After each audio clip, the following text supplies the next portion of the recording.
Halo semuanya, selamat datang di sesi bedah topik kita kali ini. Hal ini kita bakal membongkar sebuah situasi geopolitik yang lagi benar-benar memanas, yaitu eskalasi ketegangan di sekitar Selat Hormuz. Kalian mungkin mikir, ini kan cuma urusan politik internasional yang jauh di sana, tapi tunggu dulu. Jalur air yang sempit ini tuh punya koneksi langsung yang benar-benar nyata sama ekonomi dan isi dompet kita sehari-hari. Setara dengan senjata nuklir ekonomi. Bayangin deh, itulah persisnya gimana pemerintah Amerika Serikat mendeskripsikan kekuatan strategis dari Selat Hormuz saat ini. Dan ini sama sekali bukan hiperbola ya. Ini nunjukin betapa vitalnya jalur ini buat kelangsungan hidup ekonomi global. Selat Hormuz itu bukan sekedar titik air di peta. Ini secara harfiah adalah urat nadi utama buat pasokan energi dunia. Terus, seberapa besar sih taruhannya di skala makro? Nah, coba tebak. 20–25%.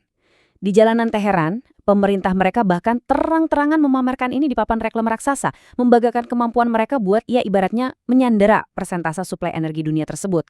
Pegang kendali atas seperempat energi global, itu artinya punya posisi tawar yang absolut di panggung internasional. Oke, kita langsung masuk ke bagian 1, usulan tarif Hormuz. Jadi, apa sih yang memicu kebuntuan ini? Intinya ada di tuntutan Iran. Mereka mengusulkan penerapan tarif atau semacam tol buat kapal-kapal yang mau lewat Selat Hormuz sebagai syarat buat buka kembali jalur tersebut. Tentu aja, langkah berani ini langsung direspons keras sama Amerika Serikat. Mereka nyebut usulan ini sebagai non-starter. Maksudnya, sesuatu yang benar-benar mustahil buat bahkan mulai didiskusikan. Jadi sekarang, kedua pihak ini posisinya benar-benar bertolak belakang. Nggak ada yang mau ngalah. Lanjut ke bagian 2, negosiasi nuklir yang tertahan. Nah, masalahnya nggak cuma berhenti di soal kapal dan tol. Menurut sumber-sumber resmi, Iran saat ini lagi berusaha buat nunda pembicaraan nuklir yang super krusial sampai ke waktu yang belum jelas di masa depan. Keputusan buat ngerem negosiasi ini jelas bikin lubang besar dalam diplomasi internasional. Ibaratnya, upaya perdamaian lagi nemu jalan buntu yang dalam banget. Ya gimana mau ada kemajuan kalau salah satu pemain utamanya aja milih buat mundur dari meja perundingan kan?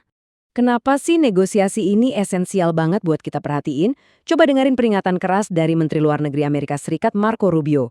Dia bilang gini, bayangkan jika orang-orang yang sama itu memiliki akses ke senjata nuklir, mereka akan menyandra seluruh kawasan. Ancaman mendasar inilah yang sebenarnya jadi akar dari seluruh konflik ini. Banyak yang khawatir, kendali atas Selat Hormuz ini cuma semacam pratinjau dari apa yang bakal terjadi kalau senjata nuklir udah ikut bermain. Sekarang kita masuk ke bagian 3, pergeseran diplomatik global. Disinilah situasinya jadi makin menarik. Perpecahan diplomasi global kelihatan jelas banget. Di satu sisi, pemerintah Amerika Serikat tiba-tiba ngebatalin negosiasi akhir pekan lalu di Pakistan. Jelas nunjukin kalau mereka narik diri dari diskusi. Tapi di sisi lain, Presiden Rusia Vladimir Putin malah ngambil langkah sebaliknya. Dia maju, ketemu langsung, tatap muka sama Menteri Luar Negeri Iran di Rusia, dan bahkan ngejanjiin dukungan buat upaya perdamaian versi mereka. Kontras pendekatannya benar-benar luar biasa kan? Tapi tunggu dulu, langkah Amerika yang narik diri ini ternyata nggak lepas dari kritik tajam loh, bahkan dari sekutunya sendiri.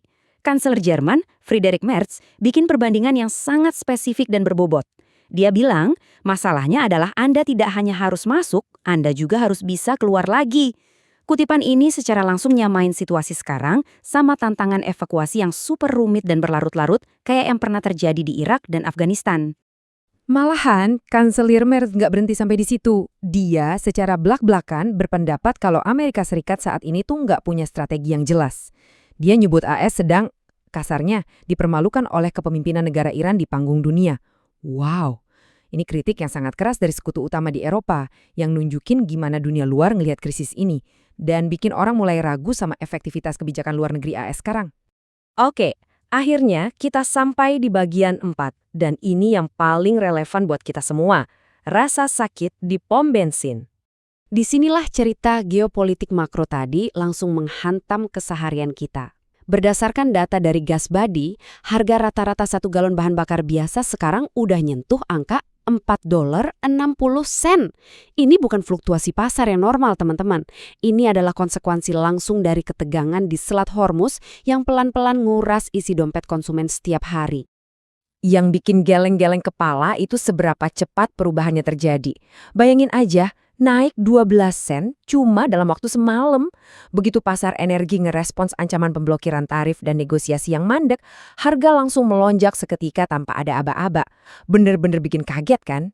Dan efek dominonya bener-bener masif. Kalau kita lihat, dari sejak konflik ini dimulai, kita ngalamin lonjakan harga bensin raksasa sebesar 40% dibandingin harga dasarnya. Jadi, teka-tekinya sekarang udah kejawab ya, diplomasi yang gagal di belahan dunia lain secara harfiah bikin kita harus bayar jauh lebih mahal pas isi bensin di dekat rumah. Hal ini ninggalin kita sama satu pertanyaan krusial buat direnungkan. Berapa lama sih diplomasi global ini bisa terus-terusan mandek sebelum dampak ekonominya jadi beban yang udah nggak sanggup lagi kita tanggung? Sambil ngeliat angka meteran bensin yang terus naik dan perundingan yang terus ditunda, kita cuma bisa nunggu di mana titik puncaknya. Oke, terima kasih banyak udah ngikutin sesi bedah topik kita kali ini. Pastiin kalian mikirin pertanyaan tadi ya, dan sampai jumpa di pembahasan seru berikutnya.